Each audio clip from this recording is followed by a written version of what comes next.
Are you tired of emailing spreadsheet copies back and forth? Learn how to share a Smartsheet with the exact permissions in under 2 minutes. First, I'll show you how to find your sheet.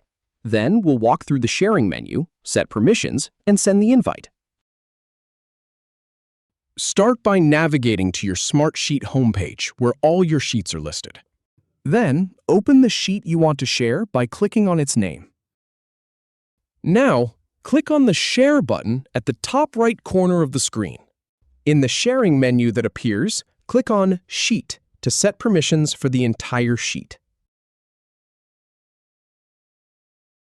Enter the person's email address in the field provided. Then, click on the drop-down menu next to their email to choose their access level. Select the appropriate permission level, like Viewer, Editor, or Admin, based on what you want them to be able to do.